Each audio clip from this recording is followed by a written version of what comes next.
नमो ब्रह्मादिभ्यो ब्रह्मविद्यासम्प्रदाय कर्तृभ्यो वंशऋषिभ्यो महद्भ्यो नमो गुरुभ्यः।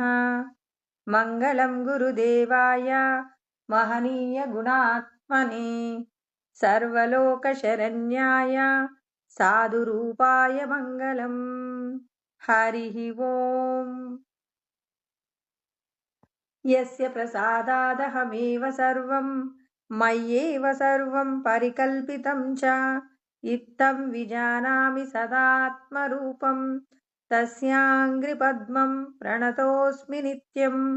ब्रह्मानन्दं परमसुखदं केवलं ज्ञानमूर्तिं द्वन्द्वातीतं गगनसदृशं तत्त्वमस्यादिलक्ष्यम् एकं नित्यं विमलमचलं सर्वधी साक्षिभूतं भावातीतं त्रिगुणरहितं सद्गुरुं तं నమామి।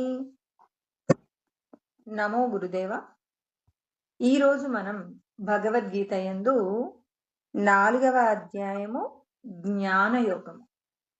శ్రీకృష్ణ పరమాత్మ తనను తాను తెలుసుకోవడానికి మాత్రమే మనుష్యుడు తన యొక్క శక్తి సామర్థ్యాలన్నీ వినియోగించుకోవాలి, కానీ నశించిపోయే విషయాల కోసం మనిషి తన యొక్క శక్తిని వినియోగించవచ్చా వినియోగించకూడదా అంటే వినియోగించకూడదంటాడు। అంటే మనమందరం కూడా ఉదయం లేచినప్పటి నుంచి సాయంత్రం పడుకునేంత వరకు భగవంతుడు యొక్క నామాన్ని స్మరించడంలో ఎక్కువగా శ్రద్ధ చూపిస్తున్నామా, లేకపోతే దేహ సంబంధమైన విషయాల కోసం ఎక్కువగా తాపత్రయపడుతున్నామా అనే దాని గురించి ప్రతి ఒక్కరూ విచారణ చెయ్యాలంటారు।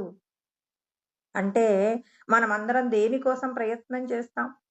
ఈ దేహ సంబంధమైనటువంటి భార్యా బిడ్డల మీద ఉన్నటువంటి మమకారం మనల్ని ఏం చేస్తుంది అనంటే, ప్రతి క్షణము కూడా ఈ దేహానికి సంబంధించి ఉన్నటువంటి గృహ, ఇంకా కలత్ర, పుత్ర, పౌత్ర అనేటటువంటి గృహము, భార్య, పిల్లలు, తల్లి, తండ్రి, ఇలా రకరకములైనటువంటి దేహ సంబంధమైనటువంటి పాశముల చేత మనమందరం ఏం చేసాం? బంధించబడి ఉన్నాం। ఈ బంధించబడి మనమందరం ప్రతి క్షణం కుటుంబం కోసం ఆలోచిస్తాం తప్ప భగవంతుడు ఉన్నాడని, భగవంతుడు చెప్పిన ధర్మాన్ని పాటించకపోతే ఈ శరీరం విడిచిపెట్టిన తర్వాత మనం ఎన్నో మనం చూడటానికి అసహించుకునేటటువంటి ప్రాణుల్ని కొన్ని చూస్తుంటాం। ఆయా రూపాలలోకి మనం వెళ్ళిపోతామనే సత్యం మనందరం కూడా తెలుసుకోనంత కాలము మనం ఏం చేస్తామంటే, ఈ శరీరంతో ఉన్నన్ని రోజులు దేహ సంబంధమైన సుఖదుఖాలు అనుభవించి దేహం విడిచిపెట్టిన తర్వాత దుఃఖాన్ని పొందవలసి వస్తుంది। మనుష్య దేహం మాత్రమే భగవంతుణ్ణి తెలుసుకోగలిగినటువంటి శక్తి సామర్థ్యాలను ప్రసాదించింది। కాబట్టి ప్రతి ఒక్కరూ కూడా ఏం చేయాలి? భగవంతుణ్ణి తెలుసుకోవడానికే మన శక్తిని వాడాలి తప్ప దేహ సంబంధమైన విషయాల కోసం మనం ఏం చేయకూడదు అంటే, వేటి కోసం తపిస్తూ ఉంటాం మనమందరము కూడా? మన దగ్గర లేని వస్తువును పొందడం కోసం తాపత్రయపడతామండి। మనందరి జీవితాలు దేని మీద ఆధారపడ్డాయి అంటే, భగవంతుణ్ణి తెలుసుకోవడంలో వెనకబడుతున్నాం। దేహ సంబంధమైన సంపదలు సంపాదించుకోవడంలో, కీర్తి ప్రతిష్టలు సంపాదించుకోవడంలో మనం అనుక్షణం కూడా ప్రయత్నం చేస్తున్నాం। కాబట్టి కృష్ణ పరమాత్మ అంటున్నారు, నశించిపోయే విషయాలు మీతో ఎప్పటి వరకు ఉంటాయో మీరు ఆలోచించండి అంటారు।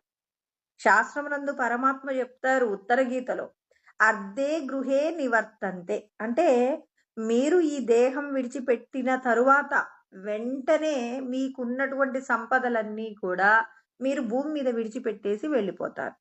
విడిచిపెట్టేటటువంటి విషయాలతో మీరు సంబంధాలు పెంచుకుంటారా, లేకపోతే నాకు నా పిల్లలంటే ఇష్టం, మా బంధువులంటే ఇష్టం, నాకు నా ఊరంటే ఇష్టం అంటే భగవంతుడు ఆ మాట గురించి కూడా చెప్తారనమాట। నా వాళ్ళు అంటాం, కానీ నువ్వు ఈ దేహాన్ని విడిచిపెట్టిన తర్వాత ఆత్మవై నువ్వు గనక మీ బంధువులింటికి వస్తే వాళ్ళు రానిస్తారా? పోనీ ఇవాళ చనిపోయిన వాళ్ళెవరైనా వచ్చి మీతో మాట్లాడతానంటే ఒప్పుకుంటారా? ఒప్పుకోం కదండీ! అంటే ఈ దేహం ఉన్నంత వరకు మాత్రమే కలిసుండి, దేహం విడిచిపెట్టిన తర్వాత వాళ్ళకి, మనకి ఏ సంబంధం లేదు. ఇవాళ నేను నా భర్త, నా భర్త అంటాను. నేను వెళ్ళిపోయిన తర్వాత నా భర్త నన్ను రానిస్తాడా? అంటే ఈ శరీరం చనిపోయిన తర్వాత మీరంటే నాకు చాలా ఇష్టము. నేను ఇక్కడే మీతో పాటు ఉంటానంటే ఏమంటారు? వద్దు, ఉండొద్దు. దేహం ఉన్నంత వరకే నీకు, నాకు ఉన్నటువంటి అనుబంధం కానీ, నీకు నాకు ఏ సంబంధం లేదు. నువ్వు మా ఇంటికి రావద్దు అంటారా లేదా? ఇవాళ లోకమంతా కూడా అదే జరుగుతుంది కదండీ! అందుకే పరమాత్మ అంటున్నారు. అంటే ఈ శరీరం ఉన్నంత వరకు మాత్రమే కలిసుంటాం. ఈ శరీరం విడిచిపెట్టిన తర్వాత ఉపయోగంలోకి రాని విషయాల కోసం మీ సమయాన్ని ఖర్చు పెట్టుకుంటారా? అంటే ఇక్కడ నేను చెప్పిన మాటల్ని బట్టి అందరికి ఏమర్థమైందంటే, అంటే సంపదలు కోరుకోకూడదు, బంధుమిత్రులతో స్నేహంగా ఉండకూడదు, ఇవన్నీ చెప్పారని అస్సలు అనుకోకూడదు. భగవంతుడు ఏమంటారంటే, ఇవన్నీ మీరు తప్పనిసరిగా నిర్వర్తించవలసిన బాధ్యతలు. మనం అనేక సార్లు చెప్పుకున్నాం. కృష్ణ పరమాత్మ ఎవ్వరిని సన్యాసం తీసుకోమని చెప్పలేదు.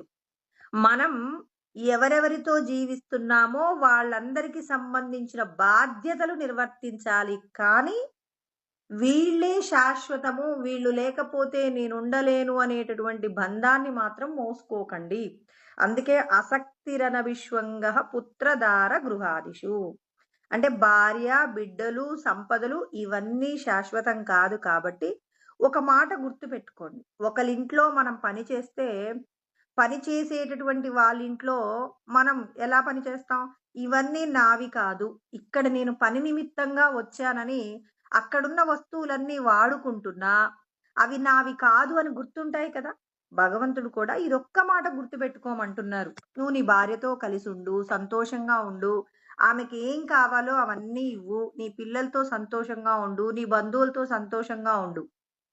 కానీ వీళ్ళు శాశ్వతం కాదు, నేను శాశ్వతం కాదనే మాట గుర్తుపెట్టుకున్నప్పుడు హ్మ్.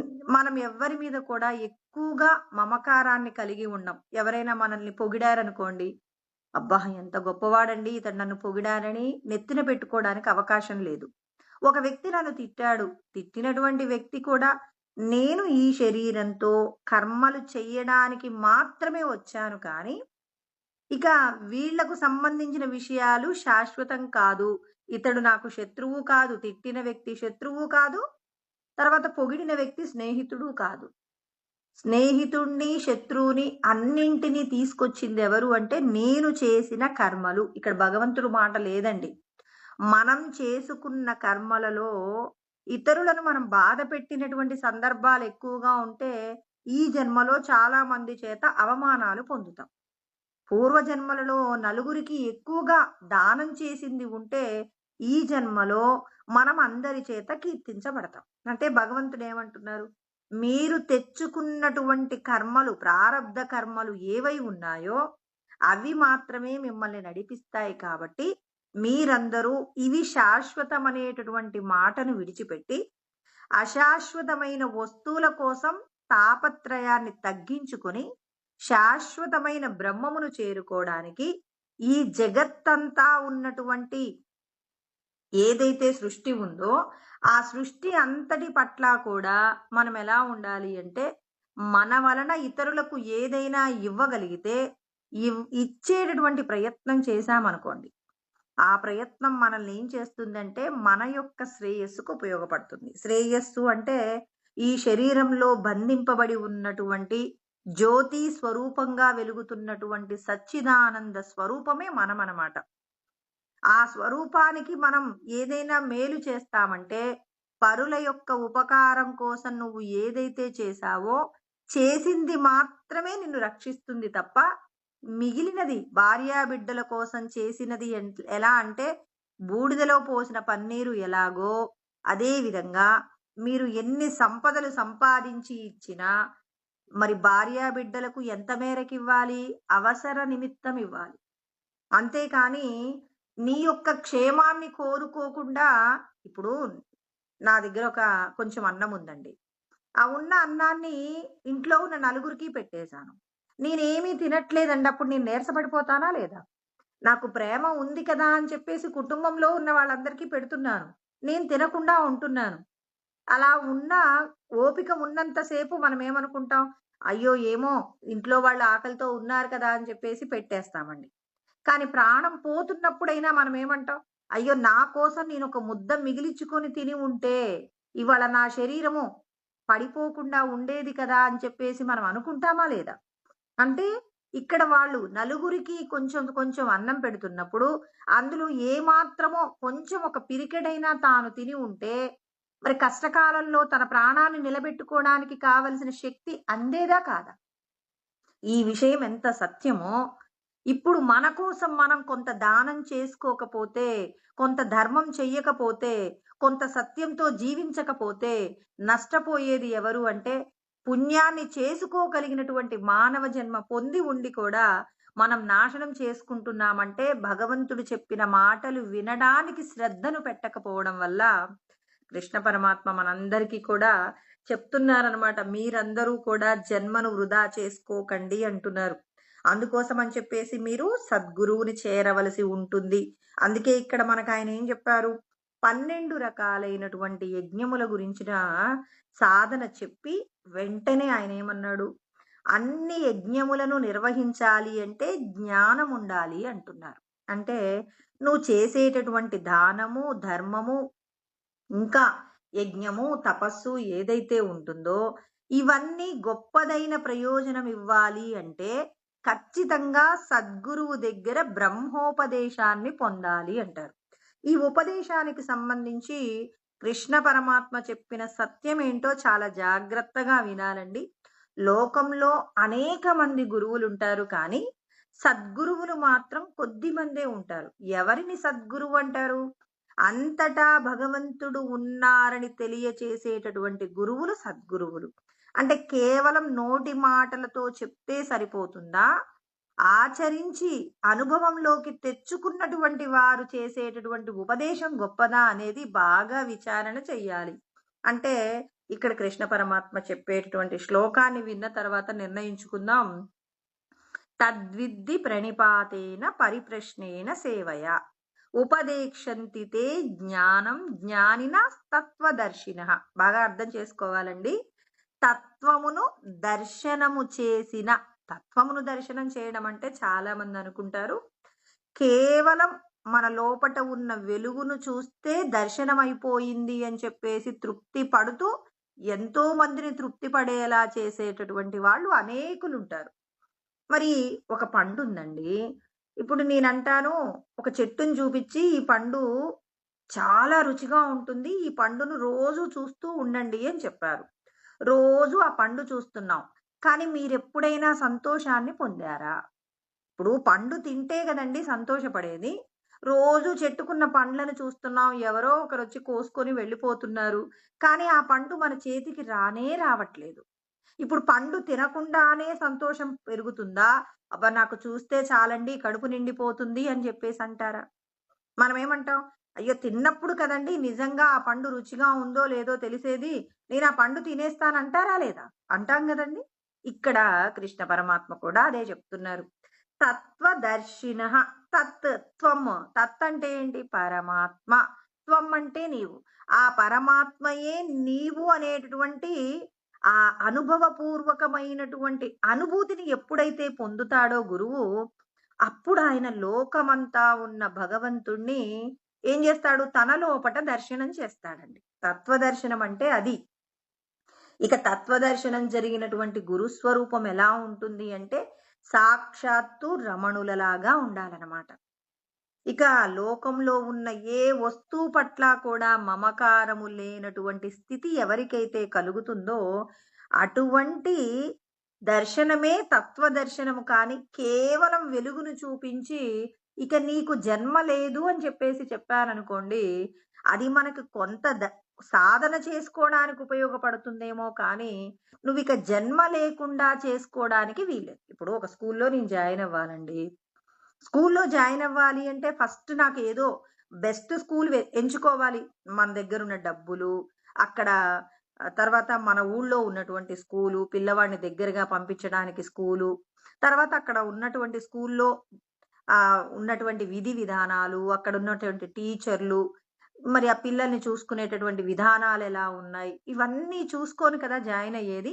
కృష్ణ పరమాత్మ కూడా అంటున్నారు, ఆత్మకు సంబంధించినటువంటి పాఠశాలలో చేరాలి అంటే తత్వదర్శనాన్ని పొందినటువంటి గురువుల దగ్గర మీరు ఉపదేశం తీసుకోండి అంటున్నారు.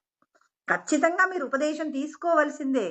మీకు సరైన గురువు ఎప్పుడు దొరుకుతారు అంటే 12 రకాలైనటువంటి యజ్ఞములను చేసి ఎవరైతే 10 మందికి మేలు జరిగించటంలో సిద్ధంగా ఉండాలి. కొన్ని ఆహార నియమాలు పాటించటంలో కానివ్వండి, లేకపోతే ఏదైనా ఒక వస్తువుని పొందకుండా ఉన్నప్పుడు అవతలి వ్యక్తి మీద మనం వైరంతో ఉండేటటువంటి మనస్తత్వం లేకుండా చేసుకోవడంలో కానివ్వండి. అంటే మొత్తం మీద మనకేంటి, ఎంతో కొంత ఇరుగు పొరుగు వారికి కొంత దానం చెయ్యాలి అనేటటువంటి మనఃప్రవృత్తి ఉన్న వారికి భగవంతుడు ఏం చేస్తాడంటే సద్గురువుని ప్రసాదిస్తారు. అందుకే ఎప్పుడు మనం చెప్పుకుంటాం, గురువు దగ్గరికి వెళ్ళేటప్పటికి మనలో 2 లక్షణాలు పరిపూర్ణంగా ఉండాలండి. ఏంటి, ఈ సంసారంలో ఏంటి తినటం పడుకోవడం, ఇంక ఇదేనా జీవితం, అసలు నిజమైన సంతోషం అనేది ఇక ఈ లోకంలో ఏదీ లేదా అని ఎవరైతే విరక్తి భావన కలుగుతుందో వాళ్లకు భగవంతుడు ఏం చేస్తారు, సద్గురువుని ప్రసాదిస్తారు. ఇంకా రెండవ నియమం ఏంటి, భార్య బిడ్డలు అనేటటువంటి విషయాల పట్ల విరక్తి భావంతో పాటుగా రెండో లక్షణం చెప్పారు, మనం చేసినటువంటి పుణ్యకర్మలు మన యొక్క పాపపు కర్మలను పోగొట్టినప్పుడు మాత్రమే మనకు తత్వమును దర్శనము చేసినటువంటి సద్గురు స్వరూపాన్ని పొందుతామన్నమాట. అంటే అంతటా భగవంతుణ్ణి చూడగలిగినటువంటి అలాంటి సద్గురువు దగ్గరికి వెళ్ళి మనం శిక్షణను పొందవలసి ఉంటుంది అని చెప్పేసి చెప్తున్నారు. అంటే ఇక్కడ కృష్ణ పరమాత్మ మరి గురువుకు ఉండవలసినటువంటి లక్షణాలలో చెప్తాడనమాట. ఏం చెప్తాడంటే, ఆయన గనక పూర్ణమైనటువంటి సద్గురు స్వరూపంగా నిలబడితే అతను ఎలా ఉంటారు అంటే తామరాకు పైన నీటి బొట్టులాగా ఉంటారు. ఆయన చేసే కర్మలు ఎలా ఉండాలంటే, బ్రహ్మణ్యాదాయ కర్మాణి సంగం త్యక్త్వా కరోతి యః లిప్యతేన సపాపేన పద్మపత్రమివాంబస. అంటే సమస్త కర్మలు పరబ్రహ్మమునకు అప్పజెప్పి ఏం జరుగుతున్నా అంతా భగవంతుడి వల్లే జరుగుతుందని, తాను బురద కొలంలో ఉన్నప్పటికీ కూడా, అంటే చుట్టూ రకరకాలైనటువంటి మనుషులు ఎన్నో రకాలైనటువంటి కష్టాలను ఇవ్వగలిగినటువంటి వాళ్ళ మధ్యలో ఉన్నా అంతా పరమాత్మే నడిపిస్తున్నారని ఎవరైతే నిగ్రహంతో నిలబడతారో, అంటే రాగద్వేషాలకు లొంగిపోవడం కాదండి, భార్యా బిడ్డల మీద ఉన్న మమకారం చేత ధర్మాన్ని విడిచిపెట్టకుండా ఎన్ని కష్టాలొచ్చినా ధర్మం కోసమే నిలబడటం. ఎలా అంటే, ఇప్పుడు మన బ్రహ్మంగారి గురించి అందరికీ తెలుసు కదండి, వీరబ్రహ్మేంద్ర స్వామి. వీరబ్రహ్మేంద్ర స్వామి తన యొక్క శిష్యుడికి తన తర్వాత ఆ మందిరాన్ని నడిపించటానికి కానివ్వండి, తాను చెప్పినటువంటి జ్ఞానాన్ని ఇతరులకు బోధించడంలో కానీ, సిద్ధయ్యకు అప్పచెప్పాడే కానీ తన భార్య బిడ్డలలో ఎవ్వరికీ కూడా తన తర్వాత జ్ఞానానికి వారసత్వాన్ని ప్రసాదించలేదు. అంటే పూర్తిగా బ్రహ్మతత్వమును అనుభవంలోకి తెచ్చుకున్న వారు ధర్మ సంబంధమైనటువంటి విషయాలకే ప్రాధాన్యత ఇస్తారు. కానీ భార్యా బిడ్డలకు సంబంధించినటువంటి వారసత్వం సంపదలు, నీవు సంపాదించిన సంపదను నీ పిల్లలకి పంచుకోవడంలో వారసత్వం ఉంటుంది. అంటే రక్త సంబంధీకులకు నువ్వు సంపాదించిన సంపాదన ఏం చేయవచ్చు, మరి తన పిల్లలకు పంచవచ్చు. కానీ జ్ఞాన సంబంధమైన వారసత్వాన్ని అర్హత కలిగినటువంటి వారికి మాత్రమే ఇవ్వాలంటే తనకు ఈ లోకంలో సత్యమైన వస్తువేదో తెలిసి ఉండాలి. తెలియనప్పుడు సాధారణమైనటువంటి మనుషుల లాగానే వీళ్ళేం చేస్తారు అంటే, మరి లోకంలో ఉన్నటువంటి విషయాల మీద ఉన్న ప్రీతి చేత భార్యా బిడ్డలనే మమకారము చేత తప్పు త్రోవ పడతారు. అంటే ఇక్కడ రాగద్వేషాలు ఉండకూడదు. ముందే చెప్పాడు అసలు. నువ్వు ఎప్పుడైనా అసలు నిజంగా రామకృష్ణ పరమహంస చెప్తారండి, నిజంగా నువ్వు ఆధ్యాత్మికమైన సాధనలో ఉన్నావు అని ఎప్పుడు నిరూపణ అవుతుందంటే, నీ యొక్క అంటే నీవు ఎక్కడున్నావు? మనమందరం ఎక్కడున్నామండి? ఈ శరీరం లోపట ఉన్నాం. మరి శరీరం లోపట ఉన్నటువంటి మనల్ని మనం వెతుక్కోవాలంటే కళ్ళు మూసుకోవాలా? కళ్ళు తెరిచి చూస్తే మనకి మనం దొరుకుతామా? ఖచ్చితంగా దొరకం. అందుకే రామకృష్ణ పరమహంస అంటారు, మీరు ధ్యానం అనేటటువంటి సాధన ప్రారంభించనంత వరకు మీరు ఆధ్యాత్మికమైన సాధనలో ఉన్నారు అనటం కష్టం అంటాడు. అయ్యో! నాకు చాలా జ్ఞానం ఉందండి. అదేంటండి మీరు అలా అంటారంటే, లేదు లేదు. నీవు కళ్ళు మూసుకొని లోపట ఉన్నటువంటి పరబ్రహ్మం యొక్క స్వరూపాన్ని దర్శనం చేయడానికి బాహ్యమైనటువంటి ఇంద్రియాలు, మనస్సు, బుద్ధి వీటన్నింటిని నిగ్రహించి లోపటికి ప్రయాణం సాగించినప్పుడు మాత్రమే నిజమైన ఆధ్యాత్మిక సాధన. అంటే బ్రహ్మమును అనుభూతి పొందడం అంటే లోపటి నుంచే పొందాలండి. ఇప్పుడు నేనొక పండు తినాలనే కోరిక. మా ఇంట్లో చాలా రకాల పండ్లున్నాయి. కానీ నాకిప్పుడు జామకాయ తినాలనే కోరిక పుట్టినప్పుడు నేను జామకాయ తింటాను. ఇన్ని పండ్లున్నాయిగా ఏదో ఒక పండు తినొచ్చు గదా! కానీ జామకాయ ఎందుకంటున్నాను? ఈ కోరిక ఎక్కడ పుట్టిందండి? లోపటి నుంచే పుట్టింది గదా! అంటే ఆనందం అనే నిధి ఎక్కడుంది? లోపటుంది. ఆ నిధిని కొల్లగొట్టాలంటే నువ్వెక్కడికి ప్రయాణం చేయాలి? లోపటికి ప్రయాణం చెయ్యాలి. అందుకే కృష్ణ పరమాత్మ 18 అధ్యాయముల యందు కూడా ధ్యానం అనేటటువంటి మాట లేకుండా గీతా జ్ఞానం బోధించలేదు. అంటే అందుకే ముందు నుంచి కూడా ఆయన బోధ ఏమని ప్రారంభించారంటే, నువ్వు ఈ దేహము యందు బంధింపబడినటువంటి సచ్చిదానంద ఆత్మవి కాబట్టి నిన్ను నువ్వు తెలుసుకునేటటువంటి ప్రయత్నం చెయ్యాలి అంటున్నారు. అంటే ఇక్కడ తత్వమును దర్శనం చేసినటువంటి సద్గురు స్వరూపాన్ని మనం చేరుకున్నప్పుడు మనం చేయవలసినటువంటి కొన్ని సాధనలు ఉన్నాయి. ఏంటి ఆ సాధనలంటే, సాధనలు చెప్పడానికంటే ముందు ఇక్కడ గురువు అనుభవంలోకి తెచ్చుకున్న విషయాల గురించి మాట్లాడుకుందాం. ఏం మాటలు మాట్లాడుకున్నారంటే ఇక్కడ ఆ అష్టావక్ర గీతలో ఇక్కడ చెప్పబడినటువంటి మాటలు మనం చెప్పుకోవచ్చండి. ఏమని చెప్తారు అనంటే, ఏకో ద్రష్టోసి అంటున్నారు. అంటే ఏకో ద్రష్టోసి సర్వస్య అంటే నీవు ఎవరు? అంటే ఇప్పుడు మనందరం ఎవరు అనుకుంటున్నాం? ఈ దేహమే నేననుకుంటున్నాం గదా! ఈ దేహములో బంధింపబడినటువంటి సాక్షి స్వరూపమైనటువంటి నీవు ఒక్కడివే. సమస్త ప్రాణులకి కూడా సాక్షివి అంటున్నారు. అంటే మన యొక్క స్వరూపం గురించి ఎంత గొప్పగా వివరణ చేశారో చూడండి. అంటే గురువు తత్వమును దర్శనం చేయడంలో ఎంత గొప్ప అర్థం ఉందో చూడండి. ఇలాంటి గురువు దొరకాలి. ఎలా? ఇక్కడ ఆయన ఎవరు అంటే ఏకో ఒక్కడే ఉన్నది ఒక్క ఆత్మ చైతన్యమే. దానికి ఏం చెప్తాం? మత్తః పరతరం నాణ్యత్ కించిదస్తి ధనంజయ. మై సర్వమిదం ప్రోతం సూత్రే మణిగణా ఇవ. పూసలన్నింటినీ కుచ్చి దారం ఒక దండగా మార్చడానికి దారం ఒక్కటే ఆధారంగా ఉండి అన్ని పూసలు ఎలా అయితే హారంలాగా చుట్టబడ్డాయో అదే విధంగా భగవంతుడి యొక్క ఉనికి చేతనే ఇన్ని ప్రాణులు కూడా నిలబడుతున్నాయి. అంటే సమస్త ప్రాణులకు ఆధారం ఏంటి? ఆత్మశక్తి ఒక్కటే ఉంటుంది. కాబట్టి ఆ శక్తివి నువ్వే. ఏకో ద్రష్టోసి సర్వస్య. సర్వ ప్రాణులను కూడా నువ్వు ఏకరూపంలో ఉండి అన్నింటినీ దర్శనం చేస్తున్నావు. అన్నింటి లోపట ఉన్నది ఎవరు అంటే నువ్వే. ఆ రమణ మహర్షి ప్రతి ఒక్కరిలో ఉన్న భగవతత్వాన్ని అనుభూతి చెందారు కాబట్టి ఎవ్వరిని తనకంటే వేరుగా చూడరు. ఇప్పుడు నన్ను నేను అవమానించుకుంటానా? అదే విధంగా లోకంలో ఎవ్వరిని అనుమానించకుండా, అవమానించకుండా అందరితో సంతోషంగా ఉండగలిగిన స్థితి ఎప్పుడు అంటే నేనే అంతటా ఉన్నాను. ఒక వ్యక్తికి 100 మంది పిల్లలున్నారండి. ఏ పిల్లవాడినైనా కావాలని ఏడిపించాలనుకుంటాడా? ఇంకా ఏ పిల్లవాడైనా కాస్త తక్కువ స్థాయిలో ఉంటే వాడిని పైకి లేపే ప్రయత్నం చేస్తారు. అంటే ఇప్పుడు నువ్వే అన్నింటి యందు ఉన్నారన్నప్పుడు ఎవరెవరు కష్టాలలో ఉంటే వాళ్ళను కాపాడేటటువంటి ప్రయత్నం చేస్తారా లేదా? అందుకే ఇక్కడ కృష్ణ పరమాత్మ చెప్పినటువంటి మాట ఏమంటున్నారు?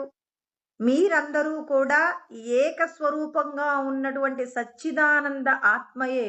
మిమ్మల్ని మీరు తెలుసుకోనంత వరకు కూడా మీరెవరు అంటే ఈ దేహమే నేను అని చెప్పేసి మీరందరూ కూడా బద్ధులవుతూ ఉన్నారు. కాబట్టి ఏకో ద్రష్టోసి సర్వస్య.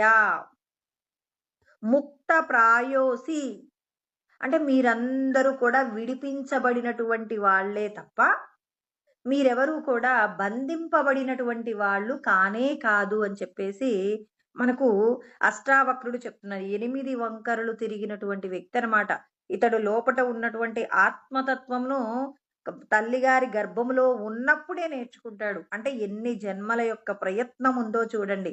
ఆ తల్లి గర్భంలో ఉన్నప్పుడే ఆ స్పృహతోనే మరి తాను జీవించడానికి ఒక చిన్న జరిగిన సంఘటన ఏంటంటే తండ్రి గారు పిల్లలకి పాఠాలు బోధిస్తున్నప్పుడు, పిల్లలకి ఏదో తప్పుగా ఒక మాట చెప్పాడట. పలకటంలో ఏదో స్వరం మారిందట. మారినప్పుడు కడుపులో ఉండి, "నాన్నగారు మీరు తప్పు చెప్పారండి. పిల్లలకి ఇలా చెప్పకూడదండి" అని జెప్పేసి పలికితే, "నువ్వు కడుపులో ఉన్నప్పుడే ఇంత గొప్పగా నన్ను విమర్శ చేశావు. ఇక బయటికొస్తే నువ్వు ఏం చేస్తావో, అందుకే నువ్వు పుట్టేటప్పుడు అష్టవంకరలతో పుట్టుదువుగాక" అని జెప్పి తండ్రి శాపం పెట్టాడట. పెడితే పుట్టినటువంటి పిల్లవాడు అష్టవంకరలతో పుట్టాడట. చూడండి. ఇది తప్పు అని చెప్పేసి చెప్పినటువంటి కొడుకు యొక్క గొప్పతనాన్ని మెచ్చుకోకపోగా, తనకు తెలిసినటువంటి శాస్త్రమే గొప్పది అని అహంకరించి, కన్న కొడుకుని ఏం చేశాడు? శాపం పెట్టాడు. శాపం పెడితే ఇతడు అష్టావక్రుడుగా ఉన్నాడు. ఇలా ఈయనకి తప్పుడు పాఠాలు చెప్పడం అలవాటైన వ్యక్తి ఏదో ఒక రోజు దొరుకుతాడు కదండీ! ఒకరోజు రాజుగారి దగ్గర దొరికారట. దొరికితే అప్పుడు ఈ పిల్లవాడు పెరిగి పెద్దయినప్పుడు కొద్దిగా చిన్న పిల్లవాడు ఒక 8, 9 సంవత్సరాలున్నప్పుడు తండ్రి గారిని బంధించి జైల్లో పెడితే, ఈ పిల్లవాడు వెళ్ళి అక్కడ పండితులు అడిగినటువంటి మాటలకు సమాధానం చెప్పి, తన తండ్రితో పాటుగా బంధింపబడినటువంటి అంటే తప్పుడు సిద్ధాంతాలను బోధించి, తప్పుగా పలుకుతున్న వాళ్ళందరినీ కూడా విడిపించాడట అష్టావక్రుడు. అంత గొప్పవారు. అంతేకాకుండా జనకుడి లాంటి వారికి ఆత్మబోధను బోధించారట. బోధించి మరి వాళ్ళందరికీ కూడా ఆత్మస్థితిలో నిలబడటానికి కావలసిన జ్ఞానం బోధించినటువంటి అష్టావక్రుడు చెప్తున్నారు, మీరందరూ కూడా బద్ధులు కాదు దేహాభిమాన వశేన. అంటే మనం అందరం ఏం చేస్తాం? దేహ సంబంధమైన విషయాలు ముందుగా ఈ దేహమే నేననుకుంటాను కాబట్టి దేహ సంబంధమైన విషయాల మీద మమకారం పెంచుకుంటానండి. మనమందరం అంతే కదా! దేహ సంబంధమైన విషయాలు అంటే నా భర్త, నా కుటుంబము, నా ఇల్లు, నా నా బంధువులు, నా ఊరు, నా కీర్తి ప్రతిష్టలు అని జెప్పేసి మనం ఏం చేస్తున్నాం? దేహాభిమాన వశేన. దేహం మీద ఉన్నటువంటి అభిమానము చేత మనం ఏమవుతున్నాము అంటే అంటే చిరకాలము కూడా ఏమవుతున్నాం? మనమందరము కూడా బంధింపబడుతూ ఉన్నాం. మీరందరూ కూడా బంధింపబడినటువంటి వాళ్ళు కాదు. పుత్రక అంటే పుత్ర మీరెవ్వరూ కూడా బంధింపబడినటువంటి వాళ్ళు కాదు. మీరందరూ కూడా ఇప్పుడు మీరు కళ్ళజోడు పెట్టుకున్నారు. కళ్ళజోడు నేను అంటారా? కళ్ళజోడు నాది అంటాను కానీ, కళ్ళజోడే నేను అనరు కదా! నువ్వు తొడుక్కున్న శరీరాన్ని నేను నేను అని ఎందుకు అంటున్నావు? ఇది మీరు కాదు. కళ్ళజోడు ఎలా అయితే మీరు కాదో, అదే విధంగా ఈ దేహము కూడా మీరు కాదు అనే సత్యాన్ని ఖచ్చితంగా తెలుసుకోవలసి ఉంటుంది అని చెప్పేసి చెప్పారు. మీరందరూ కూడా ఏం చేయాలి? ఈ దేహ బంధనంలో నుంచి విడిపడేటటువంటి ప్రయత్నం చెయ్యండి. అలా ప్రయత్నం చేసినప్పుడు మాత్రమే మిమ్మల్ని మీరు తెలుసుకోగలరు అంటారు. అందుకే ఇక్కడ శంకరాచార్యుల వారు కూడా చెప్తారనమాట. ఏమంటారు? అందరికీ తెలిసిన శ్లోకం ఇది అన్నమాట. ఏంటి? మనోబుద్ధ్యహంకార చిత్తాని నాహం. నా అహం అంటాడు. అంటే ఏంటి? నేను మనస్సును కాదు, బుద్ధిని కాదు, చిత్తమును కాదు, అహంకారాన్ని కానే కాదు. మరెవరిని నేను అంటే నచ శ్రోత్రే నచ శ్రోత్ర జిహ్వే అంటే నేను చెవులు కాదు, నేనింకా నాలుకను కూడా కాదు, ఇంకా నఘ్రాణే నేత్రే నేను కన్నును కాదు, ఆ తర్వాత నేను ముక్కుకు సంబంధించినటువంటి ఇంద్రియము కూడా నేను కాదు. పోనీ మీరేమైనా పంచభూతాలా అంటే కాదు. నచ వాయుర్ న భూమి అంటే నేను వాయువుని కాదు, నేను భూమిని కాదు. మరి ఇంకా మీరెవరు కాదు? న తేజో నేను తేజస్సును కూడా కాదు అని చెప్పేసి చెప్తారనమాట. అంటే నేను వాయువుని కాదు, నేను భూమిని కాదు, నేను ఇంద్రియాలు కాదు, నేను అగ్ని కాదు. అంటే నేను పంచభూతాలు కాదు, అంతఃకరణ అయినటువంటి మనసు, బుద్ధి, చిత్తము, అహంకారము కాదు, ఇంద్రియాలు కూడా కాదు. ఎవరిని? చిదానంద రూపం శివోహం శివోహం. అంటే చిదానంద సచ్చిదానంద స్వరూపమైనటువంటి ఆత్మస్వరూపమే నేను కానీ, నేను ఇంద్రియాలు కాదు, మనస్సు కాదు, బుద్ధి కాదు, అహంకారం కాదు, వాయువు కాదు, అగ్ని కాదు, జలం కాదు, ఆకాశము కాదు. ఇవన్నీ నేను కాదు. నేను ఆత్మస్వరూపమే అనేటటువంటి జ్ఞానాన్ని ప్రతి ఒక్కరూ కలిగి ఉండాలి అంటారు పెద్దలందరూ కూడా. చూడండి, ఇక్కడ అష్టావక్రుడు చెప్పిన జనకుడికి జ్ఞానబోధ ఆత్మబోధ చేసినటువంటి అష్టావక్రుడు కూడా చెప్తున్నారు, మీరందరూ కూడా ఈ దేహ సంబంధమైన విషయాలు మీవి కాదు, ఇవన్నీ మీరు నెరవేర్చవలసిన బాధ్యతలు. మీరు నేను ఇది చెయ్యను, ఇది కూడదు అని చెప్పేసి అనటానికి వీల్లేదు. మీకిక్కడ అప్పజెప్పబడిన విషయాలన్నీ చేస్తూ ఇవి నేను కాదు అని చెప్పేసి ఎప్పుడైతే మీరు వీటన్నింటి నుండి విడిపడడానికి ప్రయత్నం చేస్తారో, అలా ప్రయత్నం చేసినప్పుడు మాత్రమే మీరు ముక్తులవుతారు. మీరందరూ కూడా సచ్చిదానంద స్వరూపాలే కానీ మీరు ఈ దేహాలు కాదు. కాబట్టి జాగ్రత్తగా ఉండండి. అంటే మనం అందరము కూడా ఏం చేస్తున్నామంటే బంధించబడుతున్నాం. దేని చేత బంధించబడుతున్నాం?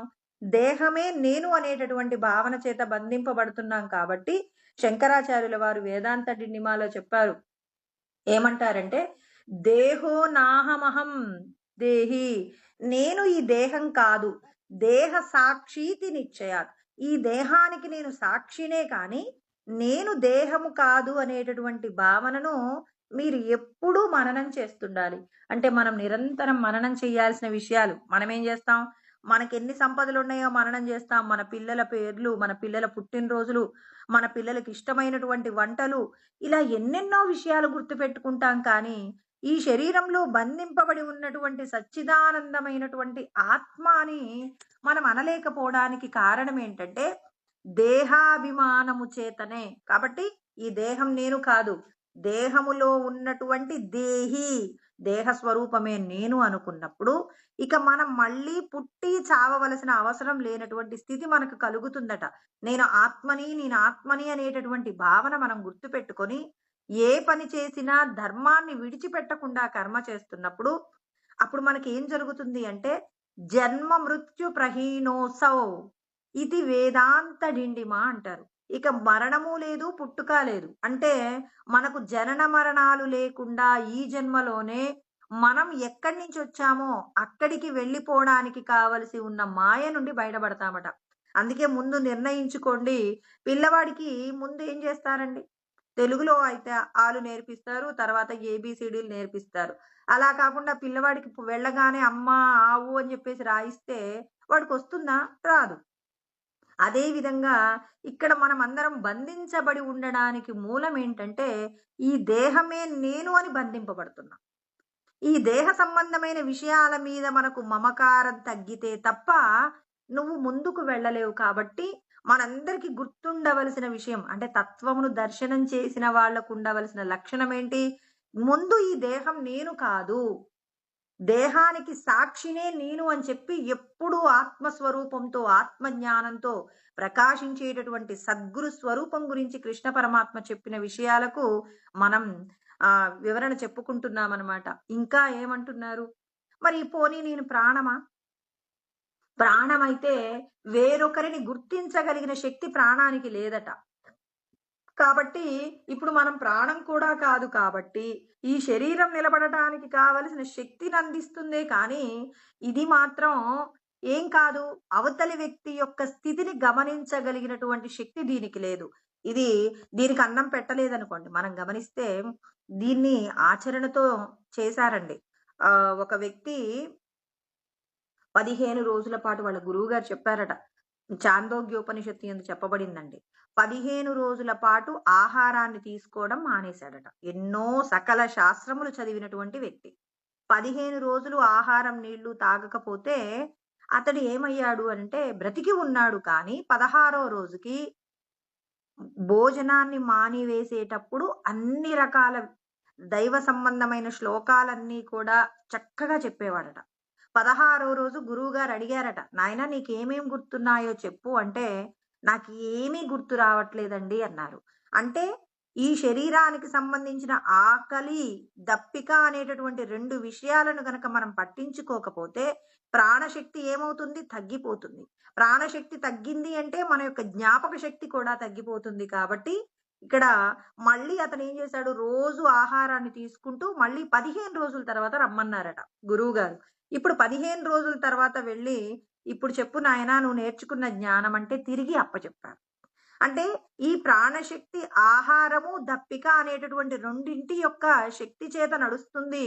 ఈ శరీరాన్ని నిలబెడుతుంది. కానీ ఇది ఆత్మస్వరూపము కాదు. ఇది నువ్వు కాదు కాబట్టి, ప్రాణము నువ్వు కాదు కాబట్టి, ప్రాణో నామహం, ప్రాణో నాహమహం, నేను ప్రాణాన్ని కాదు. మరెవరిని అంటే ప్రాణో నాహమహం దేవో అంటారు.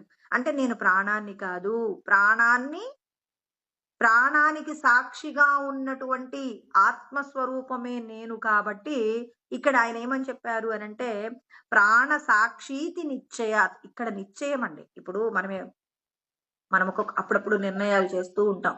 నేను ప్రతి ఏకాదశికి ఆహారాన్ని తీసుకోను అని చెప్పేసి ఒక నిశ్చయం చేసుకున్నాం అనుకోండి, మనకి ఎన్ని రకాల ఇబ్బందులున్నా మనం ఏం చేస్తాం? మనం తీసుకున్న నిర్ణయానికి కట్టుబడతాం కదా. అదే విధంగా శంకరాచార్యులు వారు కూడా నిర్ణయించి చెప్తున్నారు మనందరికీ కూడా, నేను ఈ దేహం కాదు అని నిశ్చయించుకోండి. అప్పుడు మీకు జన్మ, మృత్యు అనే 2 విషయాలు మిమ్మల్ని పట్టుకోవు. మళ్ళీ వేరొక తల్లి గర్భంలోకి వెళ్ళి ఒక 10 నెలల పాటు అంధకారంలో ఉండాల్సిన అవసరం లేదు. ఇక్కడ చెప్పేటటువంటి విషయాలు సులభంగా ఉండవచ్చు. కానీ ఒక నిర్ణయం తీసుకుంటే ఎలా కట్టుబడాలో మనందరికీ తెలుసనమాట. అందుకే నేను జన్మబంధం అంటే నేను ఇంకో శరీరాన్ని తీసుకోకూడదు, నేను ఇంక పుట్టకూడదు, దానికి ఏం సాధన చెయ్యాలో చెప్పండి అంటే, మరి ఆత్మానుభూతిని పొందినటువంటి సద్గురువులు మనకు జ్ఞానబోధ చేస్తున్నారు. నేను ఈ దేహం కాదు అని చెప్పి నిర్ణయించుకొని, మరి దేహ సంబంధమైన విషయాల మీద మీరు ఆసక్తి తగ్గించుకుంటూ భగవంతుడు చెప్పినటువంటి ధర్మపూర్వకమైనటువంటి కర్మ చేస్తే మీకిక జననము మరణం అనేది ఉండదు అని చెప్పేసి చెప్తారు. ఇక నేను ప్రాణమే అనుకుంటారా? ఈ ప్రాణం కూడా మీరు కాదు. కాబట్టి ఇప్పుడు మీరేమనుకున్నారు? ప్రాణో నాహమహం దేవః, నేను ప్రాణాన్ని కాదు, నేను దైవాన్ని. ఈ ప్రాణానికి సాక్షిగా ఉన్నాను. దీనికి ఆకలవుతుంది. 15 రోజులు అన్నం పెట్టకపోతే ప్రాణశక్తి తగ్గింది. తర్వాత దీనికి సంబంధించిన జ్ఞానము, జ్ఞాపక శక్తి కూడా తగ్గిపోయింది. మరుపొచ్చింది. మళ్ళీ దీనికి ఆహారం పెడితే మళ్ళీ ప్రాణశక్తి నిలబడింది. అంటే ప్రాణానికి జరుగుతున్నటువంటి విషయాన్ని కూడా మనం ఏం చేసాం? ఆచరణ పూర్వకంగా గమనించాము అంటే దీనికి సాక్షిగా ఉన్నాము. కానీ ఇది మనం కాదనమాట. కాబట్టి ఇప్పుడు మనం ప్రాణం కాదు. ఇప్పుడు ప్రాణం నేను కాదు అన్నప్పుడు నిర్ణయించుకొని మనం నిరంతరం భగవత్ సంబంధమైన సాధన చేశామనుకోండి, అప్పుడు నీకు 2 విషయాల నుంచి నీకు ఏమవుతుంది? 2 విషయాలకు సంబంధించిన విడుదల జరుగుతుందట. ఏంటి? క్షుత్పిపాసోపశాంతి స్యాత్ అంటే క్షుత్పిపాస, ఉపశాంతి అంటే ఆకలి, దప్పిక అనే 2 విషయాల వలన కలిగేటటువంటి ఇబ్బందుల నుండి నువ్వు బయటపడతావు. అంటే రమణ మహర్షి ఆత్మానుభూతిని పొందిన తర్వాత ఇక ఇల్లు వదిలిపెట్టి వెళ్ళిపోతూ ఉన్నాడు. రమణ మహర్షి గురించి చెప్పాలి అంటే చిన్నప్పుడు వాళ్ళ చిన్నమ్మ వాళ్ళ ఇంట్లో ఉండేవాళ్ళండి. పిన్నమ్మ వాళ్ళ ఇంట్లో ఉండి వాళ్ళ పిన్ని గారికి వంటలలో సహాయం చేస్తూ వాళ్ళ పిన్ని గారితో రకరకాల పదార్థాలు చేయించుకొని తింటే ఎంత తిన్నా కడుపు నిండేది కాదట. కానీ ఆత్మానుభూతిని పొందిన తర్వాత రమణులు ట్రైన్‌లో కూర్చున్నారట. అప్పుడు ఏదో ఒక చిన్న బేరి పండు కొనుక్కొని ఒక ముక్క తిన్నాడట. తినగానే అతనికి ఆకలి అవ్వలేదట. ఇంక వెంటనే ఆ మిగిలిన ముక్క పక్కన పడేశాడట. అంటే ఆత్మానుభూతి లోపట ఉన్నటువంటి ఆత్మసాగరంలో ఉన్న ఆత్మానందాన్ని పొందిన వారికి ఆకలికి, దప్పికకు సంబంధించిన విషయాలు కూడా వాళ్ళని ఇబ్బంది పెట్టవు. చూడండి, ఎవ్వరైనా ఇప్పుడు మహాత్మా గాంధీ గురించి మాట్లాడితే ఆయన తీసుకున్న ఆహారము ఎంత మితంగా ఉంటుంది. రామకృష్ణ పరమహంస తర్వాత అంటే ఆత్మస్థితిలో ఉన్నటువంటి వారు ఆహార నియమాలను పాటించడంలో ఎంత జాగ్రత్తగా ఉంటారంటే మనం ఎప్పుడూ చెప్పుకుంటాం.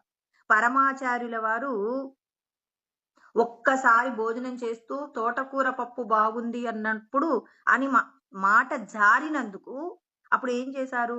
రోజు కూడా వంట వాళ్ళు తోటకూర పప్పు పెడుతుంటే, ఏంటి రోజు తోటకూర పప్పు పెడుతున్నారంటే, స్వామి మీకు ఇష్టం కదా, మీకు ఇష్టమైన వస్తువుని మరి మీకు పెట్టాలి అని చెప్పేసి భక్తులతో చెప్పేసి రోజు తోటకూర తెప్పిస్తున్నాను అని చెప్పేసి ఈ వంటవాడు చెప్తే, ఆహా!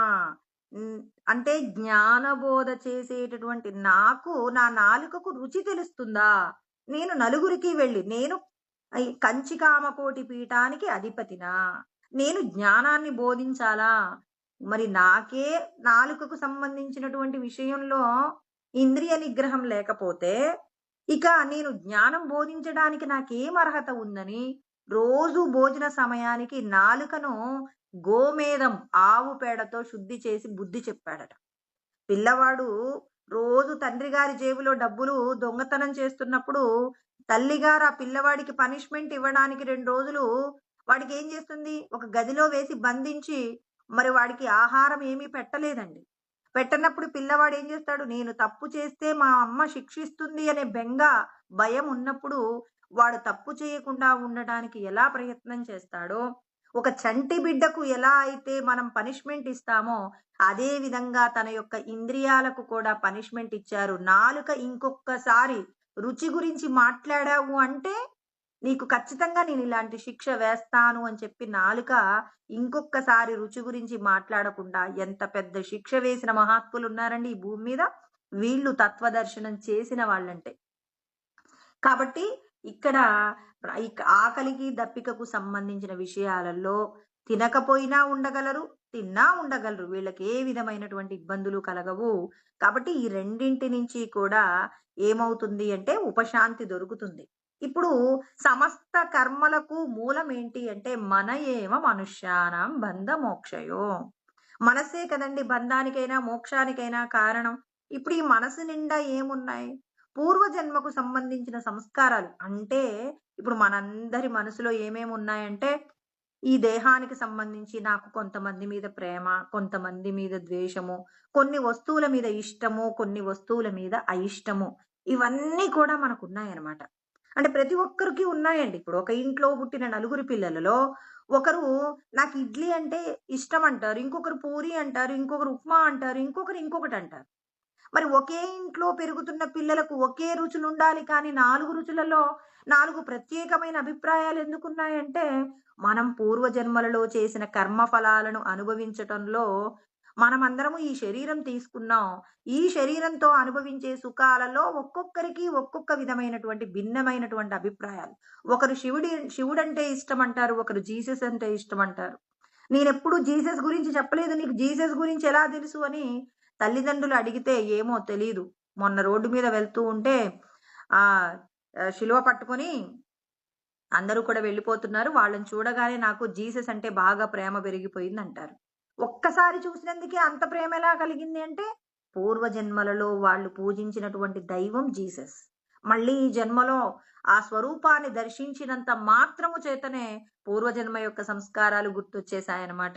అంటే ఇక్కడ చూడండి, భిన్నమైన వ్యక్తులు, భిన్నమైన అభిప్రాయాలు ఉండడానికి కారణం మనం ఇవాళ మనకి ఒక స్కూల్లో కానివ్వండి, ఒక ఊర్లో కానివ్వండి, మనం ఎక్కడున్నాం అక్కడ. కొద్ది మందితోనే స్నేహం చేస్తాం. అందరితో ఎందుకు స్నేహం చెయ్యమంటే, మనం పూర్వజన్మలలో ఎవరెవరికైతే రుణపడి ఉన్నామో, రుణపడి ఉన్నటువంటి వారికి మాత్రమే మనం వారితో స్నేహ సంబంధాలు కొనసాగించటం కానివ్వండి, వాళ్ళతో కలిసి తిరిగేటటువంటి ప్రయత్నం కానివ్వండి, ఒకరితో శత్రుత్వం పెట్టుకున్నామంటే అది పూర్వజన్మలలో మనకున్నటువంటి సంస్కారాలలో మనకున్నటువంటి ఏవైతే కర్మలున్నాయో, ఆ కర్మల ప్రకారమే ఇక్కడ శత్రువులు, స్నేహితులనే వాళ్ళుంటారు కాబట్టి, ఇప్పుడు మనసేం చేస్తుంది? నిరంతరం దేహ సంబంధమైన విషయాల మీద వ్యామోహాన్ని కలిగి ఉంటుంది కాబట్టి, కృష్ణ పరమాత్మ కూడా చెప్పారు. ఉద్ధరేదాత్మనాత్మానం నాత్మానమవసాదయేత్. ఆత్మైవ హ్యాత్మనో బంధుః ఆత్మైవ రిపురాత్మనః. మీ మనస్సును గనక ఈశ్వరుడి యొక్క జ్ఞానముతో సరిచేసుకున్నారా, అది మీకు పరమానంద సౌఖ్యాన్ని ప్రసాదిస్తుంది. అలా కాకుండా దీన్ని నిర్లక్ష్యం చేసి, దేహ సంబంధమైన విషయాల కోసం తాపత్రయపడుతూ, అధర్మాన్ని కూడా ఆచరించవచ్చు అని జెప్పేసి మీ మనసుకు నేర్పించారా, ఇప్పుడు మిమ్మల్ని ఇది నీచమైనటువంటి పశుపక్షాదులే కాదు, నీచమైనటువంటి తక్కువ స్థాయి జన్మలలోకి కూడా ఒక పురుగులలాగా కూడా మనల్ని తీసుకువెళ్ళగలిగినటువంటి స్థితి మన మనస్సుకుంది కాబట్టి, మీ మనస్సుతో జాగ్రత్తగా ఉండండి. అది మిమ్మల్ని పైకెత్తగలదు. అదో పాతాళానికి కూడా నెట్టగలదు. కాబట్టి మనస్సును గమనిస్తుండండి అని చెప్పేసి చెప్పారు. కాబట్టి ఇప్పుడు ఈ మనస్సు ఏం చేస్తుంది? పూర్వజన్మ సంబంధించినటువంటి సంస్కారాల ప్రకారంగా దేహానికి సంబంధించిన సౌఖ్యాల గురించి ఆలోచిస్తుంది కానీ, లోపట ఉన్నటువంటి ఆత్మానందం కోసం ఆరాటపడదు. అందుకే ఎవరైనా వచ్చి పలానా చోట మామిడికాయలు చాలా బాగున్నాయని చెప్పారనుకోండి, మనస్సంటుంది, రేపొద్దుడికి వెళ్దామని చెప్పిన వాళ్ళు చెప్పారు. ఎందుకు రేపటి వరకు? ఇప్పుడు టైం 4 కదా అయింది. 1 గంటలో వెళ్లి రావచ్చు. వెళ్దాం పా అంటుంది. అంటే ఏదైనా ఆనందంతో కూడిన వస్తువు దొరుకుతుందంటే, ఒక్క క్షణం కూడా ఎదురు చూడటానికి ఇష్టపడదు మనస్సు. ఎందుకంటే, ఆనంద సాగరంలో పుట్టినటువంటి బిడ్డ మనస్సండి. మనసెప్పుడూ ఆనందం పొందడం కోసం అప్పటికప్పుడు పొందే ఆనందాన్ని ఇచ్చే వస్తువుల కోసం పరిగెడుతుంది. అంతేకాని ఓ 2 రోజులు ఆగుదాము అంటే మాత్రం అస్సలు ఓపిక పట్టదు. ఎందుకు? ఇప్పుడు బాగా ధనవంతుడైనటువంటి పిల్లవాడు ఏదైనా ఇట్టే పట్టుకొని అనుభవించగలిగినటువంటి స్థితి ఉన్నటువంటి పిల్లవాడు ఒక మధ్య తరగతి కుటుంబంలో ఉన్న ఇంటికొచ్చాడనుకోండి. అక్కడ ఉన్నటువంటి వస్తువులలో ఆ పిల్లవాడు ఏదైనా చూస్తే ఏమనుకుంటాడు? వెంటనే నాకు కావాలంటాడు. మధ్య తరగతి పిల్లవాడైతే ఏమంటాడు? వాడికి అలవాటవుతుంది. ఒకరోజు ఉంటే తింటాడు, లేకపోతే తినకుండా ఉంటాడు. తనకు కావలసినటువంటి కొన్ని కోరికలు వెంటనే తీరతాయి. ఒక్కొక్కసారి తీరకుండా కూడా పోతాయి కాబట్టి, వాడికి కలిమి లేమి అలవాటయ్యుంటుంది. కానీ ధనవంతుల పిల్లవాడు అలా కాదు. నాకిది కావాలంటే కావాలి అంటాడు. అంటే ఇక్కడ మన మనసు కూడా ఆనంద స్వరూపంలో నుంచి పుట్టిన బిడ్డే. భగవంతుడే చెప్పారు కదండీ! మనశ్శిష్టానింద్రియాని ప్రకృతిస్థాని కర్షతి. మనస్సు కూడా నా అంశ అన్నాడు. అంటే ఈ జీవుడిలో ఉన్నటువంటి ఆనందమంతా మనస్సుకు కూడా ఉంది. కానీ మనస్సు ఏమైంది? దారి తప్పింది. ఈ దేహమే నేను అని చెప్పేసి దేహ సంబంధమైన విషయాల కోసం తాపత్రయపడుతుంది. ఈ శరీరం విడిచిపెట్టాక కూర్చొని ఏడుస్తుందండి. అయ్యో! ఈ దేహం ఉన్నన్ని రోజులు నేను అది అనుభవిద్దాం అనుకున్నాను, ఇది అనుభవిద్దాం అనుకున్నాను. ఇప్పుడు ఈ శరీరం లేకుండా పోయిందని చెప్పేసి ఏడుస్తుందండి. ఈ ఏడుపు లేకుండా చేయడానికి ఈ మనసుకి ఏం చేయాలి? తనకు ఆనందం అనేది వస్తువులలో లేదని, ఆనంద స్వరూపమైన ఆత్మ నుంచే తనకు శక్తి అందుతుందనే జ్ఞానాన్ని బోధించి దాన్నేం చేయాలి? దానికి జ్ఞానబోధ చేశామనుకోండి, అప్పుడు మనం ప్రబోధే అంటే నిరంతరం దానికి గనక జ్ఞానాన్ని బోధించినప్పుడు అప్పుడు ఏమవుతుంది అది అంటే బంధంలో నుంచి విడిపడుతుంది. కాబట్టి ఇప్పుడు మనస్సు నువ్వు కాదు. అంటే ఈ మనస్సులో కలిగేటటువంటి సుఖము, దుఃఖము, తర్వాత రాగము, ద్వేషము ఇవన్నీ కూడా మీరు కాదు. మీకేమాత్రం సంబంధం లేదు కాబట్టి మనోనా మనోనాహమహం దేవః అంటే నేను మనస్సును కాదు. మనస్సాక్షీతి నిశ్చయాత్ మనస్సుకు సాక్షినే నేను కానీ, నేను మనస్సును కాదు అని చెప్పేసి మనం గనక సాధన చేస్తే, అంటే మనసు కోరినటువంటి కోరికలు ధర్మబద్ధమైతేనే తీరుస్తూ, ధర్మబద్ధం కానటువంటి కోరికలను గనక మనం ఆచరించకుండా, మనస్సును క్రమ పద్ధతిలో ఒక పసిపిల్లవాడు ఎలా అయితే సక్రమమైన పద్ధతిలో పెరగడానికి ఏ విధంగా వాడికి కావలసిన తగు జాగ్రత్తలు, తగు నిర్ణయాలు, తగు క్రమశిక్షణ ఇవన్నీ కూడా మనం అందించామనుకోండి. ఇప్పుడు ఆ పిల్లవాడు ఏమవుతాడు అంటే, మరి గొప్పవాడైనటువంటి స్థితిని పొందుతాడు. అలా కాకుండా పిల్లవాడు ఏదడిగినా ఇస్తూ వాడికి పద్ధతులు నేర్పలేదనుకోండి, సమాజానికి కంటకంగా మారతాడు. కాబట్టి ఇక్కడ ఎవరైతే నేను మనస్సును కాదని, మనస్సు చేసేటటువంటి ప్రతి విషయాన్ని కూడా గమనిస్తూ ఎవరైతే మనస్సుకు సాక్షిగా ఎవరు ఉంటూ భగవంతుడు చెప్పిన ధర్మాన్ని ఆచరించటాన్ని మనసుకు నేర్పిస్తారో అప్పుడు శోక మోహోపశాంతి అంటే శోకము మోహము అనేటటువంటి రెండు విషయాల నుండి ఏమవుతాం? విడుదలవుతామట.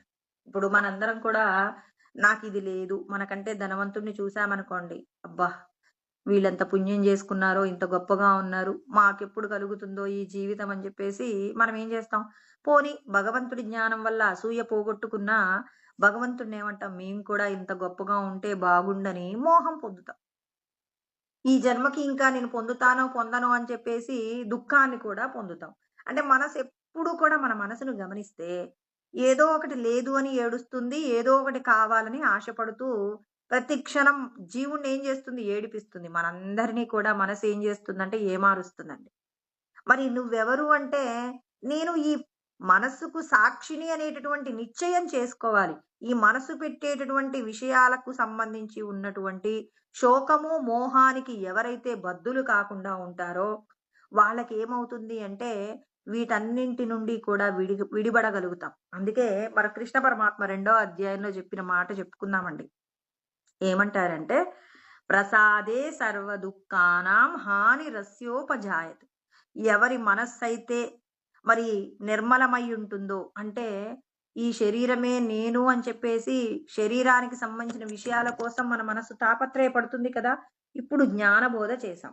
ఎలాంటి జ్ఞానబోధ అంటే, చెప్తాను, ఎప్పుడు చెప్పిన ఉపమానమేనండి. ఏంటి అంటే, ఒక పిల్లవాడు ఇంటి నుంచి తప్పిపోయి ఒక మధ్యతరగతి కుటుంబంలో పెరుగుతూ కష్టాలు సుఖాలు అనుభవిస్తున్న తరుణంలో ఆ పిల్లవాడికి, నువ్వు ధనవంతుల పిల్లవాడివే నాయనా, నీ ఇంటికి నువ్వు పోవడానికి ప్రయత్నం చెయ్యి, దానికోసం కాకపోతే నువ్వు చాలా శ్రమ పడవలసి వస్తుందంటే, ఇప్పుడు ఆ పిల్లవాడు తనను పెంచి పోషించిన వాళ్ళని మధ్యలో విడిచిపెట్టకుండా, వాళ్లకు సంబంధించినటువంటి తగు జాగ్రత్తలతో కూడిన ఏర్పాట్లు చేస్తూ, తన సొంత ఇంటికి పోవడానికి ఆ పిల్లవాడు ఎలా అయితే శ్రమిస్తాడో, అదే విధంగా అంటే ఆ పిల్లవాడికి నమ్మకం కలగాలండి. నువ్వు నిజంగా నేను ఈ ఇంటి పిల్లవాడిని కాదా అంటే, అవును నువ్వు ఈ ఇంటి పిల్లవాడివి కాదు. కావాలంటే పలానా వాళ్ళు నీ తల్లిదండ్రులు అని చెప్పి వాళ్ళ ఫోటో ఒకటి చూయిస్తాడు. మీ అమ్మ, నాన్న వాళ్ళతో నువ్వు ఉన్నప్పుడు ఫోటో ఇది. ఇదిగో నీ కాలు మీదున్న మచ్చను కూడా చూడు. ఆ రోజున వాళ్ళ ఇంటి నుంచి తప్పిపోయిన రోజున నువ్వు దిగిన ఫోటో ఇది అని ఆ వ్యక్తి చూయించాడు. ఇప్పుడు ఆ పిల్లవాడు నమ్మాడండి. నమ్మినప్పుడు మాత్రమే సాధన చేస్తాడు గాని, నమ్మకపోతే నువ్వేదో సరదాగా చెప్తున్నావు, ఎవరిని చూసి ఎవరనుకుంటున్నావో అంటారు. అంటే ఇప్పుడు మన మనసుకు నమ్మకం కలిగియాలండి. నా మనసుకు నమ్మకం కలిగించకుండా నువ్వు ఆత్మవి అంటే మన మనసేం ఒప్పుకోదు. మన మనస్సుకు నమ్మకము కలిగేటటువంటి శాస్త్ర సంబంధమైన జ్ఞానాన్ని బోధించాలి. నువ్వు ఈ శరీరము కాదు, భగవంతుడి యొక్క అంశవి నువ్వు. ఈ దేహానికి సంబంధించి జరిగే ప్రతి విషయాన్ని కూడా గమనిస్తున్నావు నువ్వు. నువ్వు దైవమే కానీ నువ్వు మనస్సువు కాదని, ఇప్పుడు ఈ మనస్సు యొక్క ప్రాధాన్యతను ఏం చేయాలి? తగ్గించాలి జీవుడు. అంటే ఇప్పుడు మనస్సు చెప్పిన ప్రతి మాట జీవుడు వింటుంటాడండి. కానీ ఇప్పుడు జీవుడికి ఏం చెప్పాలి? నువ్వు నశించిపోయే విషయాల కోసం తాపత్రయపడుతున్నావు. తాపత్రయం అంతా కూడా నిన్ను భగవంతుడికి దూరం చేస్తుందని మనం కనుక మరి కృష్ణ పరమాత్మ చెప్పబడినటువంటి ఆత్మబోధకు సంబంధించిన జ్ఞానం అంతా బోధించామనుకోండి, అలా బోధించబడినటువంటి జ్ఞానం ఏం చేస్తుంది అంటే, తనను అంటే మనసు ఏం కావాలి? ఈ దేహ సంబంధమైన విషయాలన్నీ ఏదో ఒక రోజున పేక మేడల్లాగా కూలిపోతాయి. ఈ శరీరం పడిపోయినప్పుడు నేనెక్కడి నుంచి పుట్టానో అక్కడికి వెళ్ళడానికి ప్రయత్నం చేస్తానని మన మనస్సు నిర్ణయం తీసుకుందనుకోండి, ఎప్పుడు కూడా మనసు ఏం చేస్తుంది? భగవంతుడు శాస్త్రమునందు చెప్పబడిన ధర్మాలన్నీ నేర్చుకుంటుంది. నేర్చుకుని ఆచరిస్తూ ఉంటుంది. ఆచరించినప్పుడు తనకేమవుతుంది అంటే కొన్ని శక్తులు వస్తుంటాయన్నమాట. అంటే తనకి ఇదివరకు లేనటువంటి శక్తి ఆ మనసు, ఆ జీవుడు పొందడానికి గమనిస్తుంది. అప్పుడు మనసు కూడా చాలా ఆనందాన్ని పొందుతుంది. అయ్యో నేను దేహ సంబంధమైన విషయాలలో ఎంతో కష్టపడతాను కానీ కొంచెమే ఫలితం పొందుతాను. కానీ ఆత్మ సంబంధమైన సాధన చేస్తున్నప్పుడు, ధ్యానం చేస్తున్నప్పుడు, ఆ ధ్యానంలో కలిగేటటువంటి కొన్ని కొన్ని రకాల అనుభూతుల చేత మనస్సు ఏం చేస్తుందంటే పారవశ్యాన్ని పొందుతుందండి. పారవశ్యాన్ని పొందినటువంటి మనసు ఇక దేహ సంబంధమైన విషయాల నుండి నెమ్మదిగా బయటకొస్తుందన్నమాట. నెమ్మదిగా, చాలా నెమ్మదిగా బయటకొస్తుంది. మరి వస్తుంది కానీ ఏం చేస్తుంది? ఎప్పుడూ కూడా ఆత్మకు సంబంధించిన విషయాలోచనతోనే జీవిస్తూ ధ్యానమునందు నిమగ్నమై భగవంతుడు చెప్పిన కార్యాన్ని చేయడానికి ఎన్ని కష్టాలొచ్చినా లోక కళ్యాణం కోసం మనసు ప్రయత్నం చేస్తుంది. కాబట్టి మరి ఇక్కడ ఆయన చెప్తాడు, ప్రసాదే నిర్మలమైనటువంటి మనసుకు ఏమవుతుంది? ప్రసాదే సర్వ దుఃఖానాం హాని రస్యోపజాయతే. అంటే ఇక్కడ ఏమవుతుంది? హాని రస్యోపజాయతే అంటే ఇక్కడ దేనికి సంబంధించినటువంటి దుఃఖము ఉండదండి. దేహ సంబంధమైన విషయాలలో ఏదైనా ఎవ్వరికి రానటువంటి ఒక పెద్ద కష్టం వచ్చినా, ఇప్పుడు రామకృష్ణ పరమహంస గారికి గొంతు క్యాన్సర్ వచ్చిందండి. గొంతు క్యాన్సర్ వచ్చి ఒక్క ముద్ద కూడా ఆహారం తీసుకోవడానికి వీల్లేనంత గొప్పగా ఆ నోరు పూడుకుపోతుందట. ఆ క్యాన్సర్ వ్యాధితో చాలా దుఃఖాన్ని పొందుతారట. మరి అంత పొందినప్పటికీ కూడా మరి భగవంతుణ్ణి మాత్రం స్వామి నాకు ఈ కష్టాన్ని తీరవండి అని చెప్పేసి అడగరనమాట. పైగా ఇంకా ఈయన అడుగుతాడు. ఎవరు? వాళ్ళ శిష్యుడు అడుగుతాడనమాట. వివేకానందుడు, మీరు అమ్మని అడగండి, కాళికామాతను అడగండి, నేను కొంచెం ఆహారం తీసుకునేలాగా నాకు కొంచెం సహాయం చెయ్యండి, నాకు సహకరించేలాగా చూడండి అని అడగొచ్చు కదా మీరు అమ్మని అంటే, సరే అని చెప్పేసి వెంటనే సమాధానం చెప్పరండి. లోపలికి వెళ్ళి మళ్ళీ కొద్దిసేపటికి బయటికొస్తారు. అమ్మని అడిగారా? అమ్మని అడిగారా? అంటే అడిగాను. ఇన్ని నోర్లతో తింటున్నావు, మరి ఇక తినేటటువంటి ఆహారం సరిపోదా నువ్వు? అంటే ఇంకా నువ్వు ఎన్ని నోర్లతో తింటావు అని చెప్పేసి అడుగుతుందనమాట. అంటే ఇక నువ్వు తీసుకునేటటువంటి ఆహారం ఇక సరిపోతుంది. ఇక నువ్వు ఏ నోటితో కూడా ఆహారం తీసుకోవలసిన అవసరం లేదు. ఏకో ద్రష్టోసి సర్వస్య అంటే ఒక్క స్వరూపమే అన్నింటికి సాక్షిగా ఉండి గతిర్భర్త అంటే అన్నింటికి కూడా మీరే భర్త అనేటటువంటి ఏకో స్వరూపము అంటే ఏక స్వరూపంగా లోకమంతా కూడా విస్తరించి ఉన్నటువంటి స్వస్వరూపాన్ని ప్రతి ఒక్కరూ కూడా తెలుసుకోవాలని ఇక్కడ కృష్ణ పరమాత్మ చెప్పినటువంటి విషయం. అంటే ఇక్కడ ఆయన ఏం చెప్పారు? సర్వ దుఃఖానాం, దేహ సంబంధమైనటువంటి విషయాలు ఏవి కూడా మిమ్మల్ని బాధించవు. ఎప్పుడు మనస్సుకు కావలసినటువంటి పరిపూర్ణమైనటువంటి జ్ఞానబోధ జరిగేంత వరకు మనసు ఏం చేస్తుందంటే జీవుణ్ణి పరిపరి విధాలుగా ఏం చేస్తుంది? కష్టపెడుతుందండి. మరి అలాంటి కష్టమేమీ లేకుండా జీవుణ్ణి ఉద్ధరించాలి అంటే ఏం చేయాలి? ముందు ఎవరికి బోధ చేయాలి? మనస్సులో ఉన్న మాలిన్యాన్ని శుభ్రం చేయాలి. పొలంలో విత్తనం వెయ్యాలి అనంటే పొలాన్ని శుభ్రం చేసినట్టు ఈ జీవుణ్ణి ఉద్ధరించాలి అంటే మన మనస్సుకు ఏం చెప్పాలి? నువ్వు ఈ దేహం కాదు అనేటటువంటి సత్య జ్ఞానాన్ని బోధించి నువ్వు సత్య స్వరూపంగా జీవిస్తున్నప్పుడు మన మనసు ఏమవుతుంది అనంటే భగవంతుణ్ణి చేరడానికి కావలసిన స్థితి వస్తుంది. అందుకే ప్రసాదే సర్వ దుఃఖానాం హాని రస్యోపజాయతే. సమస్త దుఃఖముల వల్ల కలిగేటటువంటి హాని ఏది కూడా నీకుండదు. ఇప్పుడు ఎవరికైనా ఇప్పుడు రమణ మహర్షికి కూడా సర్కోమా వ్యాధి వచ్చింది. కానీ ఆయన బెంగ పెట్టుకున్నారా? పెట్టుకోలేదు. ఎందుకు బెంగ పెట్టుకోలేదు? ఆయన సాక్షిగా చూడటం నేర్చుకున్నారు. అంతటి స్థితి అండి తత్వదర్శనం అంటే. ఆత్మానుభూతిని పొందినటువంటి గొప్పదైనటువంటి స్వరూపం ఏదైనా ఉంది అంటే ఆ స్వరూపము ఈశ్వరుడు మనందరికీ బోధిస్తున్నారనమాట. అంటే గొప్పదైనటువంటి అనుభూతి అండి. పండును చూడటం కాదు, పండును తిన్నవారు ఎలా ఉంటారో తెలుసుకున్నప్పుడు మనం ఏ గురువు దగ్గరికి మన యొక్క సాధన నిమిత్తం ముందుకు వెళ్ళవచ్చు. ఇప్పుడు ఆ చిన్న పిల్లలుగా ఉన్నప్పుడు ప్రైమరీ ఎడ్యుకేషన్ అండి. నర్సరీ స్కూళ్ళలో జాయిన్ చేస్తాం. తర్వాత ప్రైమరీ, తర్వాత మళ్ళీ హయ్యరు, తర్వాత ఇంటర్మీడియేటు, తర్వాత డిగ్రీ. ఇలా అంచెలంచెలుగా మనం ఏం చేస్తూ ఉంటాం? గురుస్వరూపాల దగ్గరికి వెళ్తుంటాం. ఖచ్చితంగా వెళ్ళాలి అనేది శాస్త్రం చెప్పకపోతే దేవ, ద్విజ, గురు, ప్రాజ్ఞ, పూజనం అంటారు. అంటే ఇప్పుడు ఒక్కసారే మనకు ఏ సాధన లేకుండానే మనం ఒక్కసారి డైరెక్ట్‌గా తత్వదర్శనాన్ని చేసినటువంటి సద్గురువు దగ్గరికి వెళ్ళగలమా? వెళ్ళలేము. చిన్న పిల్లవాడిని ఒక్కసారే డిగ్రీ కాలేజీలో జాయిన్ చేస్తే అక్కడ వాడేం నేర్చుకుంటాడు? వీళ్ళేం చెప్తారు? అందుకని మనం ఆ పిల్లవాడిని తీసుకొని ఎక్కడికెళ్తాం? నర్సరీ స్కూల్‌కెళ్తాం. అంతే కదండీ! అదే విధంగా మనం కూడా ఇక్కడ మనకి మనకున్నటువంటి జ్ఞానాన్ని, మనకున్న సాధనను బట్టి ఈశ్వరుడు మనల్ని ఏదో ఒక గురుస్వరూపం దగ్గరికి తీసుకెళ్ళినప్పుడు అక్కడ మనం ఏం చేయాలి? అక్కడ ఆ గురువు ద్వారా ఎంతో కొంత నేర్చుకొని, ఇంకా మన యొక్క జ్ఞానాన్ని పరిపూర్ణం చేసుకోవడం కోసం లోపట ఉన్న ఆత్మతత్వాన్ని అనుభవంలోకి తెచ్చుకునేంత వరకు గురుస్వరూపాలన్నింటినీ కూడా ఒక్కొక్కరిని దాటుతూ ముందుకు వెళ్ళాలే తప్ప ఒక్కచోటే నిల్చుంటే ఇప్పుడు పిల్లవాడు మరి నాకిక్కడ ఈ స్కూలే బాగుంది, నేను ఇంటర్మీడియట్ కాలేజీకి వెళ్ళను అంటే వాడు ముందుకు పోగలడా? వాడు పెద్ద ఉద్యోగం చేయగలడా? చేయలేడు. అక్కడే ఉంటాడు, పెద్దవాడు అవుతాడు. ఈ స్కూల్ మీద మమకారంతో వాడు బయటికి వెళ్ళనన్నాడు. అక్కడే ఉంటాడు. కొద్ది రోజులకు ఆ స్కూల్లోనే అటెండర్‌గా పనిచేస్తాడు. "ఏరా బాబు నువ్వేంట్రా బాగా చదివేవాడివి ఇక్కడే ఎందుకున్నావంటే" నాకు మా స్కూల్ మీద ఉన్న అభిమానంతో నేను వేరే స్కూల్‌కెళ్ళలేదండి. నా ప్రారబ్ధం.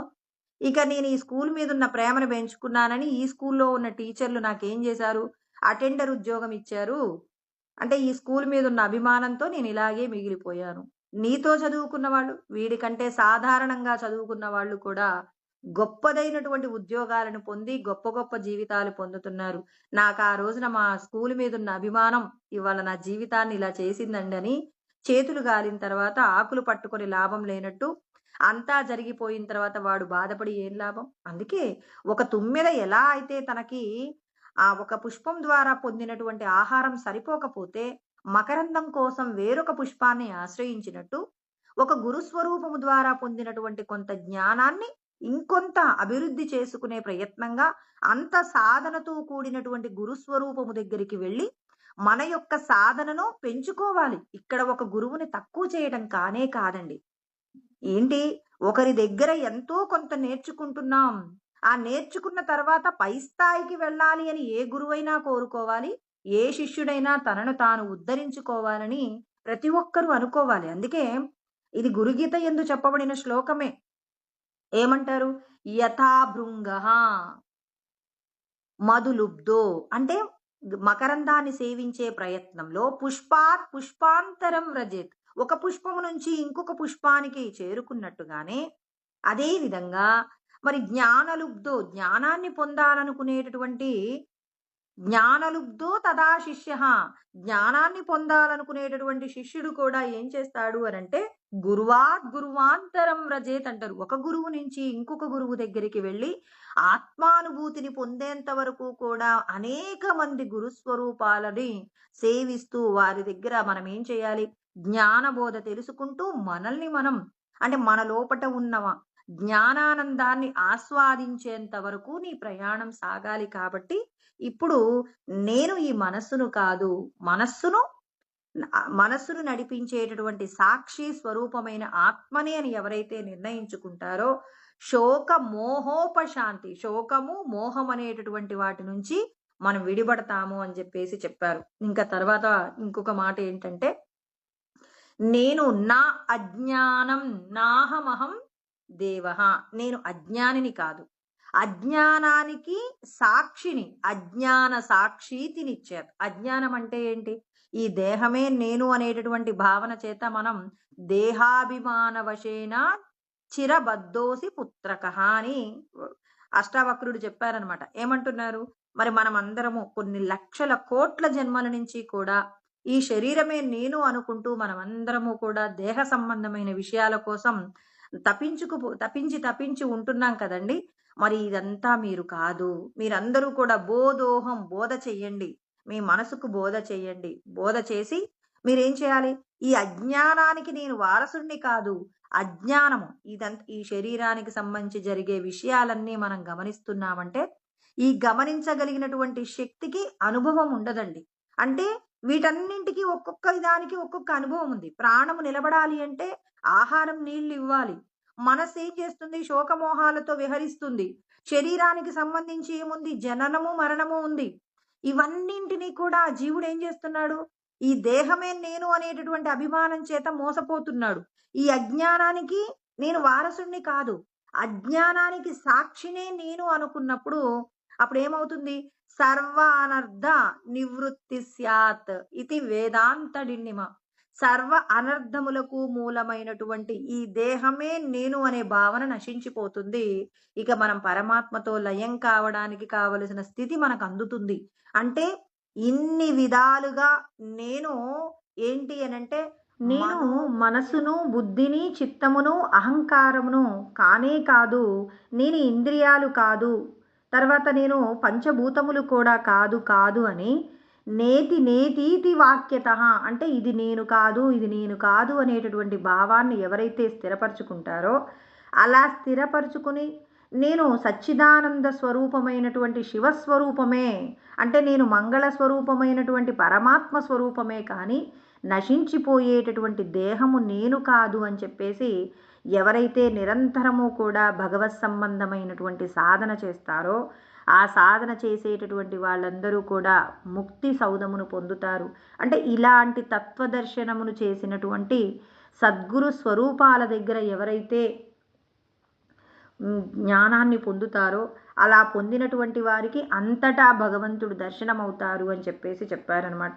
ఇవాళ మనం 34వ శ్లోకంలో తత్వదర్శిన అంటే తత్వమును దర్శనము చేసినటువంటి సద్గురువు యొక్క గొప్పతనం గురించి, అంటే ఆయన ఎలా విచారణ చేసి మరి అంతటా ఉన్నటువంటి బ్రహ్మమును తెలుసుకున్నారు అనేటటువంటి విషయాలలో ఎలా అయితే తాను ఎన్నో సాధనలు చేస్తే తప్ప మరి తత్వదర్శనాన్ని పొందినటువంటి సద్గురు స్వరూపంగా నిలబడటానికి కావలసిన ప్రయత్నం గురించి మాట్లాడుకున్నాం. అంటే మనందరము కూడా ఇలాంటి ప్రయత్నం చేస్తేనే సాధిస్తాం. ఇట్లాంటి సద్గురువు దగ్గర మనము ఏ విధమైనటువంటి శుశ్రూషలు చేసి ఏ విధంగా మనం సద్గురువు దగ్గర మనల్ని మనం మెప్పించే ప్రయత్నంగా సేవ చేసి వారి దగ్గర మనకు కలిగినటువంటి ఆ అజ్ఞానంతో కూడినటువంటి దేహ సంబంధమైన విషయాల నుంచి బయటపడడానికి కావలసిన ఆ ప్రయత్నం కోసం అని చెప్పేసి మనం ఎలా ఉండాలి, ఏ విధమైన సేవ చేయాలి, వాటన్నింటి గురించి కూడా కృష్ణ పరమాత్మ చెప్పారు. వీళ్ళు మనకు దర్శనాన్ని కలిగించిన తర్వాత మన పరిస్థితి ఎలా ఉండాలో కూడా చెప్తారనమాట. అంటే ఆయన ఉపదేశం చేసినంత మాత్రము చేతనే మనకు కలిగేటటువంటి మార్పులు కూడా కృష్ణ పరమాత్మ చెప్తారు. వాటిని మనం మళ్ళీ రేపు తెలుసుకుందామండి. ఓం సహనావతు సహనౌ భునక్తు సహ వీర్యం కరవావహై తేజస్వినావధీతమస్తు మా విద్విషావహై. ఓం శాంతి శాంతి శాంతి. ఓం ఆప్యాయంతు మమాంగాని వాక్ప్రాణచక్షుః శ్రోత్రమతో బలమింద్రియాణి చ సర్వాణి సర్వం బ్రహ్మోపనిషదం మా అహం బ్రహ్మ నిరాకుర్యాం మా బ్రహ్మ నిరాకరణోద నిరాకరణమస్త్వ నిరాకరణం మే అస్తు తదాత్మని నిరతేయా ఉపనిషత్సు ధర్మాస్తే మయి సంతు తే మయి సంతు. ఓం శాంతి శాంతి శాంతి. స్వస్తి. హరి ఓం.